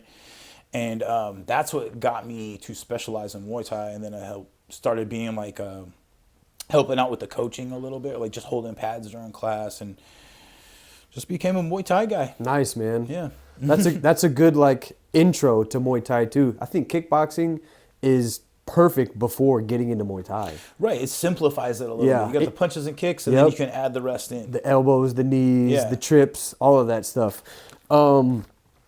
What keeps you motivated to continue to be like interested in fighting? Well, let's say I would say that falls into the motivation versus drive. So like motivation is gonna come and go, but like being that I'm doing something that's bigger than myself. Yeah. That's, I think, what keeps me involved is like we had a podcast today. This is bigger than just me. The podcast in the Pacific Northwest and stuff like that, it's become bigger than that. It's not just me, it's helping other people get out there, and that's providing value. And again, always providing value, being selfless as a coach has given me a lot of perspective and helped me grow a lot as a person. So there's a selfish side to it, but the value that I put out and the people I see, like their lives change, like that is what keeps me going. It feels so good. Yeah. Well, seeing people like, when you tell somebody and they finally get it and that light bulb clicks and then the passion, and then they're like, dude, this is the fucking best thing I've ever done. I'm like, I know, because I was there. I found who I am truly inside of these doors. And now I want to help people do that. And damn, man, I love talk about shit. Crew Jones. Like, he always gave everything to me, everything. And now is my chance to kind of give back to him as well. So like, be there, help him. And I just want to keep being that person. I've never like grown like as a kid, like I said, never had much praise or appreciation, and to do something that's providing value to other people in like a very positive way and not a selfless way, and getting praise for that feels great. Great to the point where it's awkward. Yeah, it is. It is a little strange. You're like, I don't get this often, so you don't really know how to react. Like, thank you for this flower. What do I do with it? I always referred to Talladega Nights when Ricky Bobby's doing the interview. What do I do with my hands? I say that all the time. Yeah. So it's actually funny that bridges the gap to my buddy Chris Ballard. He's my media guy. He's like my video camera guy. Okay, nice. And he's always like, we're shooting. He's like, I'm gonna clap 3 times, or he does like a 3, 2, and then. So there's an old movie, Wayne's World. Yeah, old movie. It is an old movie. Like, I say this to my students. 80s? No, like 90s. 90, yeah. But he's just like, they're counting down. There's like 5, 4, 2. And he's like, you didn't say 2 or 1. Like, just a Beavis and Butthead moron. Yeah. So I do that, but nobody gets it. And my buddy Omar at Koga, shout out my boy Omar. He's just like, you got to stop referencing pop culture. He's like, you're too old. People don't know what the fuck you're saying. I fucks with it, man. I fucks with the. That's what I do with my hands. Yeah. I'm sorry. Let's continue. Yeah, no, of course. I'm just getting to know you, brother. We're having a good time. Yeah, we are. What's your end goal? Like, if there's an end if there's a cap, boom, it's complete. Like, what does that look like for you? Or is that even in the sight? No. Not in the sight. That's 20 years from now, so I'm not really sure.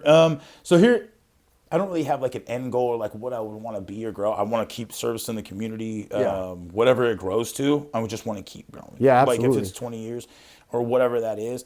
I will say, at the point that I want to retire somewhere warm by the water. That's not Washington, dude. That is not Washington. And so I'm like, fuck. But it doesn't mean that I can't still live in Washington. Yeah. Maybe like Snow Bunny or Snow Bunny, Snowbird, whatever they Snowbird, yeah. Snow Bunny is the girls, right? Yeah, that's the girl, but the birds are the ones that are traveling. I'm not a girl. Yeah. So but getting back to it, going back to like, if I make it, like, I'm 20, not if I make it, but like when I want to stay, just build something that the community that can serve the community, the fight community, Northwest. There's something that I want, something that I'll just say is like, we're talking about getting certain, like, not just certain people, but a big collection of like coaches and fighters together. I got a venue secured. We're going to do something fun and have like a get together for everybody, and just be like, hey, just come be part of the community, the Pacific Northwest fight community. Like, it doesn't, like, we'll have some food vendors and stuff like that. It's actually a little bit in the works right now, but is Nick part of that? Not currently. No. But it'll be open to a bunch of this kind of stuff. So, but we're just waiting on putting it together. Yeah. So, we were talking about doing something for episode 50. Okay. So let's just put it that way. All right. Yeah. So I don't want to say too much. I'm not the one helping coordinate that. Shout out to, I'm not going to say it yet. When I can say it and say your name, you know who you are. I talked about you earlier. We'll make it happen. I know you're all over that. Anyway. Soy City Muay Thai Podcast, episode 50. Keep a lookout. Yeah. Celebration, bitches. Yeah, that's right. Just 2 more questions. Yeah. How do you know you're doing what was meant for you? Because it seems like it's kind of baked into your life that this is what you're supposed to be doing, man. I just feel, my buddy XJ would say it was serendipitous. So I was like blessed by God. Yeah. You know, like, this was meant to be like, yeah. I can't say it, like, I'm never the person to be like over this, like, I'm man of God, but I don't go outward to teach. It's about other people and let them be, and I don't want to push somebody into a conversation that they are not comfortable with. Right. Especially like when it's their turn to have these conversations. Now, what I will say for me is I've worked in a ton of different fields. I was a meat cutter, journeyman meat cutter for a long time. I was an auto mechanic, helping build like tuner cars and stuff like that. I've been in management. I did real estate appraisal. I've worked at auto wrecking spots. I've done everything from like working in the mud to working with people that would like one of those rooms where you're like, I feel like I don't belong in this room, but then you're like, I absolutely do. Other people that are highly educated, like in the Winco thing, and you're just standing around them, and you're like, I am the bull in the china shop in this room, and all eyes are on me, and they're praising me for it. And like, I have little to no education, but I have the drive that people you can't buy. And I have the integrity that you can't buy. And so what they always say is, sex sells, ethics don't. Ethics don't. But when you spend enough of your time and energy on the sexy part and you continue to lose, that person with ethics and those ethics become the North Star, become your compass. Like, man, people revert to God because of ethics and things like this. And it helps develop that. And so when you're in a dark place and you start needing that kind of stuff, I hope that I can be somebody that people can look to. Nice. And there was times in my life I didn't have anybody to look to. I had to figure this shit out on my own. I know you know what you're talking about. Sitting in there by myself with my fucking feelings, no way to run away, nowhere to go. And those feelings and that shit just didn't go away. I had to grow up with them. Right. And the burden of that. And I know everybody has their circumstances, and it's about rising above that. And if you can provide an avenue to even an example of like, hey, I've overcome stuff too. Just all you have to do is not quit. Just not quit. That's all. Don't give up on yourself. Yeah, exactly. Invest in yourself. And there are people that have kind of resigned themselves to that life is going to be bad. And you don't have to. You never give up, never quit. MABJJ, relentless. Yeah, relentless. That's where I got the relentless mouth guard from. I love that, dude. So like Marcelo Alonso, BJJ, it was always never quit and relentless. That was our moniker or our slogan. So that's where the relentless. That's kind of how I developed my fight name, True Grit. It's just, I just don't give up, man. Like I mean, you're in the Grit City. Yeah, Grit City too. I was like, there needs to be a Grit City podcast, man. Why not? I mean, there will be eventually. Yeah. I really fuck with it, man. My whole life has been grit, dude. I mean, from putting myself through college, my family couldn't afford college. Right. You know, I moved to Texas with nothing, nobody. I took a Greyhound just on a whim. I went and was busking with my guitar, playing music from city to city, making money. And made my way to Texas and, found a place to live and just wild stories in Texas, man. Just insane. And we're going to have to sit down, me and you, off camera and just like really hash some of that. It'll be fun. Because I want to tell you some of this stuff, man. It's crazy. It's really crazy. And it helped me be, it helped me find myself, my heart. Because like it seems life like beats the shit out of us until we just lay down and take it. And it's like, I'm not going to be just laying down and taking it my whole life. Yeah. Like if I need to work, I know when to shut up and I know when to not say nothing. Right. Like certain jobs. Tact. The certain jobs you're like. Ooh. And self-preservation. Self-preservation too. And it's like that could be preserving your job and your finances. Exactly. Because it's bigger than you. And that's wisdom. Because when we're young, we're like, fuck that guy, and fuck. It's like, no, dude, you got a family, you got bills, you can't fight every battle even though you want to. Now I'll say this. The part where you said about life beats you down and life tries to kick your ass until you resign. I have found my grit in saying no. Yeah, no. And like, I'm not going to stay down. And I feel like that's the death of 1,000 cuts because it's like you can let a lot of things really just pile up and beat you down, or you can stand up to them as they pop up and be like, no, this is not who I am. And again, that's standing guard at the door of my mind, body and soul, and fucking, I'm not gonna be a victim to the world. Like I am not a victim of my circumstances. No. And I think we all have to be something of a victim of our own circumstances to really see that. Yeah. Perspective. Have that perspective. Yeah. But once you insist that you're not going to be that person, all you have to do is just keep walking that line. Yeah. You know, and people are going to back you up every time. When you show a backbone, you show purpose, people are going to show up next to you. Like, I'll support anybody that tells me their story. Like, they can tell me their problems, their circumstances, whatever.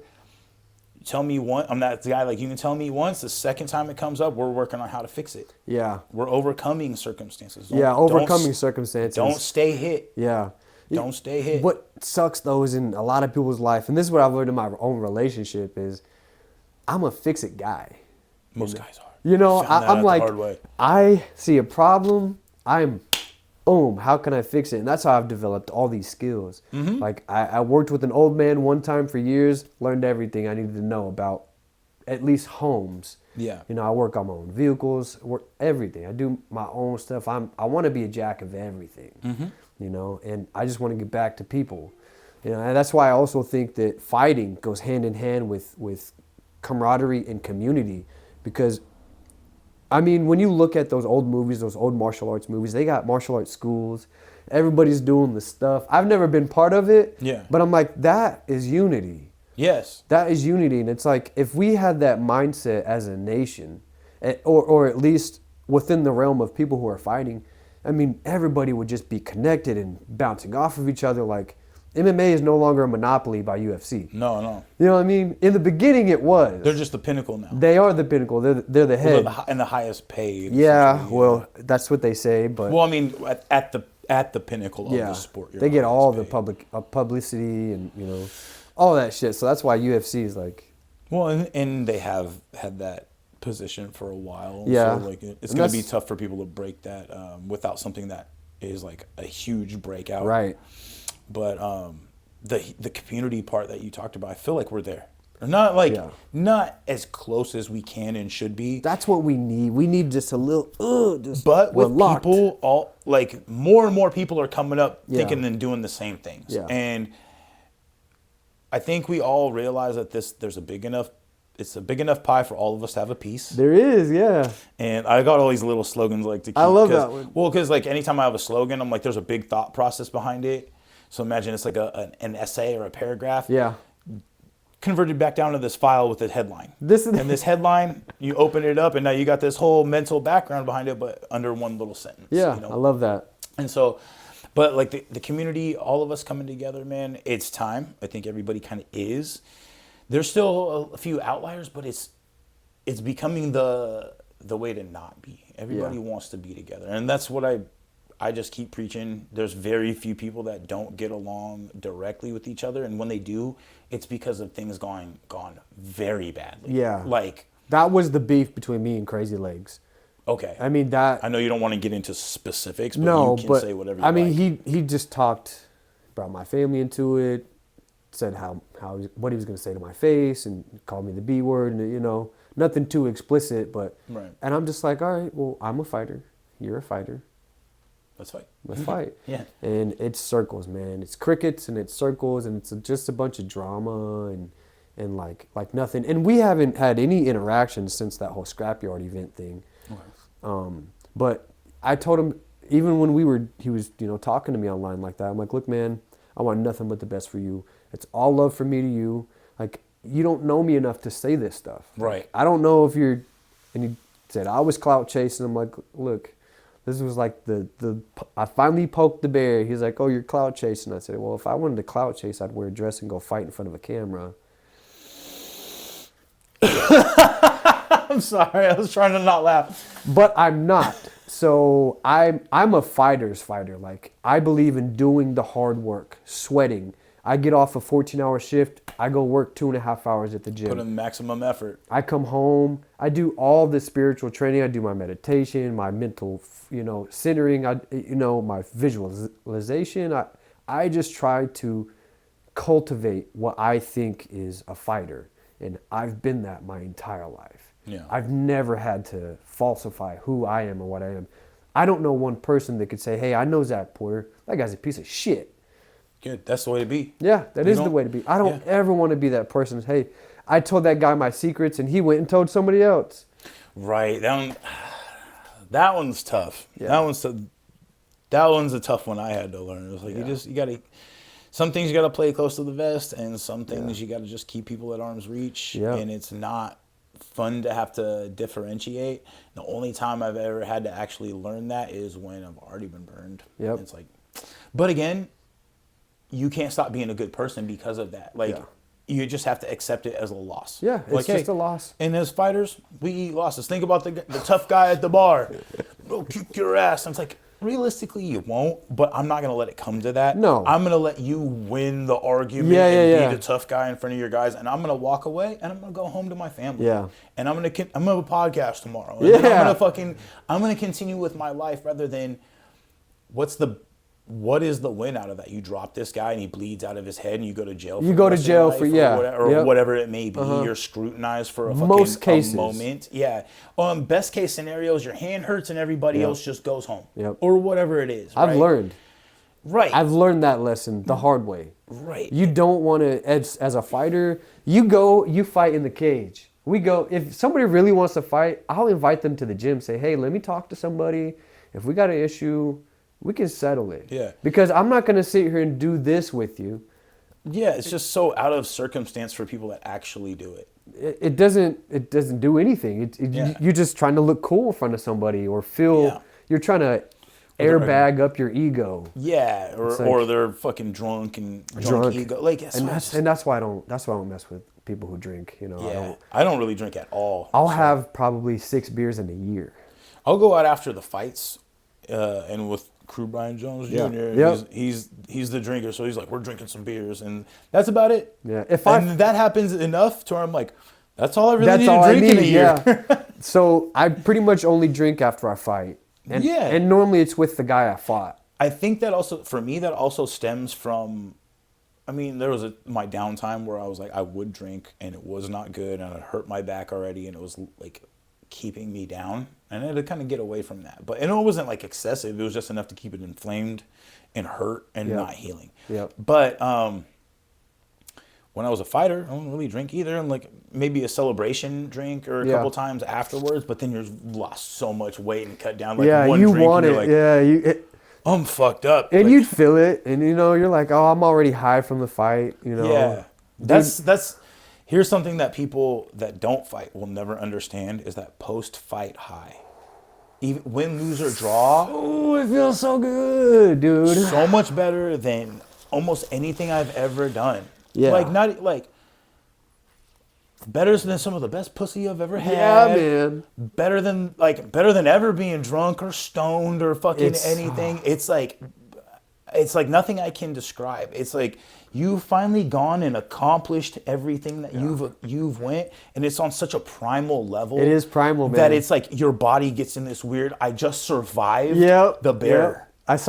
I survived the bear. You know what I mean? Like, and you're like, I'm alive. Uh-huh. Like, why would you want to dull it with some alcohol? Like, it's like, but then you feel that adrenaline dump and like you get all a little that other stuff. You feel a little bit of the pain, or and like that's where it's like, I am gonna go hang out with my buddies and enjoy myself. So it does happen, but at the same time, like the people that have never experienced that, and it's not a slight to anybody, but it is not something I can fully describe the great feeling. I agree.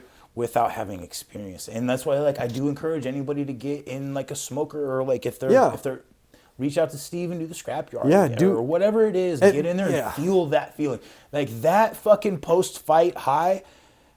It'll get you off alcohol. It'll get you off fucking hard drugs because now you're chasing that. You're chasing that high, yeah. And again, imagine if like you had. It felt like that way, but about like a hard drug. Yeah. You know what I mean? Like, I'm not going to get too specific. Of course I'd be addicted. We've all been around. Yeah. Oh, yeah. Hopefully you kind of learn and navigate as you go, but, I definitely let that dare lying down a couple times. Well, yeah, that guy's bullshit. You know about the dare fucking system? I don't. That was a pyramid scheme. Was it really? It was. I was reading. It could be false. It could be fucking Facebook truth. Yeah. But or whatever. But from what I was reading, it was like it's a pyramid scheme based on one officer going to the others. And so here's the dare thing. So I'll tell you a story from when I was a kid. I know we're getting close to having to wrap up. But I'll tell you a story. They're, the dare officers that come to the schools, whatever. So I don't remember this. I just remember my parents telling me the story. So they come to the school or whatever, and they burn like a piece of weed inside the classroom. Be like, has anyone ever smelled this? Dude. I don't remember this. They didn't do that for us. That's what I'm saying. I was like, I don't remember this. So anyway, apparently I raised my hand. I was like one of the only ones, or maybe the only one. And then my parents are like, because they're always like, tell the truth, you know what I mean? Blah, blah, blah. Always be honest. Like, honesty is the best policy. And then they're like, well, this is one where they didn't tell you that they might take us away. You might not get to see us again. Or like, you know, the whole like people snatching CPS. Yeah. They're snatching up weed heads back in the 80s. Yeah. And early 90s and stuff. And so I'm like, yeah. So it was my first thing. It's like, oh, you can't trust everybody. Even people in uniform. They were almost trying to get you to dry snitch. That's essentially kind of what it was. Yeah. It's like, I'm sure my name got written down. They're like, for the hand. Who's this kid's parents? Yeah. And think about like, what if that night you get a knock at the door and it's the fucking police? Yeah. And they're like, boom, you know, you never know. Yeah. But back then, it's like, fuck dare, dude. Yeah. Fuck that bullshit. And of all things, weed really. I mean, we know. It's an age-old conversation, but really, weed. Right. Well, and that's how you know it's a money grab. Has to be. It's a power trip and a money grab. Has to be. We can flex on this fucking 30-plus year lost war on your own fucking ground. War on drugs. Yeah. But like, it's a money grab, and at the same time, like, if you guys waged war, you lost. Yeah. It's your own people. You damn right. Like, what the fuck is this? Yeah. Like, what are you saying? Yeah. Because you fucked up. Hey, Nancy Reagan, fucking, like, you probably don't know all that shit. But like, no, I don't know about that. Just don't get into But the Clintons, man, I know all about the Clintons down in Arkansas. I mean, the Clinton Foundation. Slick Willie. I saw Bill Clinton live one time. I'm like, what the fuck is this guy yapping about? Like, I saw him live in a podium in a parking lot. I'm like, what the hell? This should be a president? Yeah, and well, politics are fucking sketchy, man. Oh, dude. Like those. It's also like the lifelong politician thought of like anybody that is trying to be the person in that position for a long time. They got skeletons in their fucking They have closet. to have skeletons, yeah, dude. they all do. And it's like, that's why they all lie. And these are the people that are elected by us, or not us, but you know, set up to be elected by. Well, it's like, all right, your choice is this bad person or this other bad person. Yeah, isn't that crazy? Pick one. Yeah. Oh, you're a piece of shit because you didn't vote. Yeah, I'm a piece of shit because I don't want either guy. You kidding me? This is a conversation I've had with my dad for a long time, like since I was like 25, so like 15 years. And I'm like, you can't sit there and tell me that these two people that are known to be like, they should not be in a position where they could run the country, and they are, and you as my dad are telling me that the right thing to do is pick between these. Can we not pick two better people? Yeah. Is there nobody in the nation that could do a better job? Nobody. And then it's like, no, this is what you're being provided by people that don't have your or my best interest. That's the best way to say that. This is who you're being provided. Yeah. These are the people we have bought and sold to you. Yes. And it's not like in the, like you think about like, even back in like the 1920s where you have like Teddy Roosevelt. And like, I mean, I know everybody's, again, skeletons in the closet, but like we're making decisions to hopefully make a better future, make better people and a better nation. And now I think I see a lot of stuff like that operates under that guise or like that shroud. It is a shroud. It's not true. So the Wizard of Oz. Like, don't look. It's like, don't pay no attention to the man behind the curtain. Don't look come at the over big here. fucking guy up on the screen. Yeah. That's what we're fucking looking at. That's what we're being told. That's exactly what it is. You know, and I got some theories on it. We'll talk about it after the podcast. I mean, I try really hard not to get deep into religion, deep into politics, but I don't think that's deep. I don't think if you can't see things for what they are in that regard, and there's very little rebuttal from people that are very political when you sit there and say that kind of thing. Yeah. And they're like, oh, well, this is the system we have. It's the best one we got. It's like, no. Yeah. Like, that is what's perpetuating these systems and stuff. I'm not calling for... Because, like, what's going to change it? Probably civil war or a downfall. Maybe. And I'm not down for that either. No. So we're just kind of backed into I a am corner. prepared for it, though. I mean, we have to be. Yeah, I am prepared for it, though. Let's not get too deep into that. Yeah, of course. But yeah, man, this is sketchy times. Yeah. Did you have any more questions? I I get no, really we got everything. We got everything. Yeah. Fuck yeah. Yeah, we got everything on there, man. So what do you want to say before we wrap up, especially about the fights coming up? I'm just excited to be part of the fight scene, man. Brian Johnson, I'll be fighting for my double champ status. I'm a 155-pound champion for organization in Grays Harbor. I'm trying to be a 145-pound champion for Brian Johnson's card against a very tough opponent. I'm just ready, man. It's been, they say as an amateur, you're not supposed to have really like a fight camp. You're supposed to just train until fights happen so you can stay ready. But it's been it's going to be 16 weeks, dude. I'm like, holy shit. It's hard to stay healthy for that amount of time. Yeah, but it's a big. But trust me, I wake up, I jump on the scale before I go to bed. Jump on the scale. Mm-hmm. So I'm just staying diligent and persistent, and I like that. You know, constant monitoring, so you know always where you're at. Because I don't have a nutritionist, man. I am my nutritionist, so I'm like, amateur fighter style. Yeah, you just can't afford it. You can't afford it. What? And then the people, like, it's not that pros can necessarily, but they get sponsors that hopefully help or like provide a discount or whatever it is. Yeah, you know, hopefully. Shout out to Relentless Mouth Guards. I can't wait to be. Can't wait to have that. We'll do that after the podcast. We'll do that impression here shortly. Dude, honestly, just thank you for having me on, man. Seriously. Yeah, absolutely. Thank you for coming on. It's all love for me. Pleasure. I want to say something real quick. So I want to say thank you for as much as you've been sharing all the content, not just from me, but to everybody else, man. Like, I'm not trying to do like a call to action for everybody to do that, but that's the easiest and cheapest way of supporting the community. Yeah.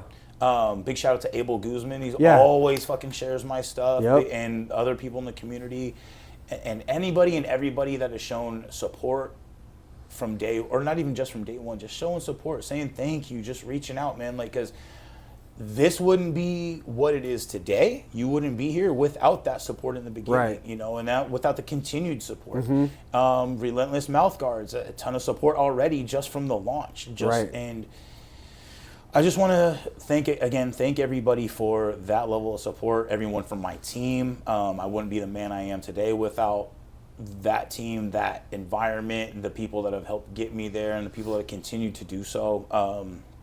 Shout out to everybody that helps support me. Yeah, shout out to everybody who's supporting the foundation of what's happening with the fight scene here in Washington. Because I didn't even know you, dude. I met you today. Yeah. And honestly, that's what it's about.